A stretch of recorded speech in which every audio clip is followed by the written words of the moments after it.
Hello there and welcome to my channel. So in today's video, I'll be sharing this simple and delicious noodle recipe with green or callaloo and smoked turkey.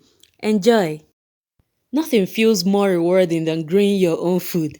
And today I'll be using the callaloo or amaranth greens freshly harvested from my container garden for this dish. It's been more than 8 years since I last ate callaloo or green as we popularly know it in Nigeria. And I can't wait to taste them again. So come along with me, let's go cook together.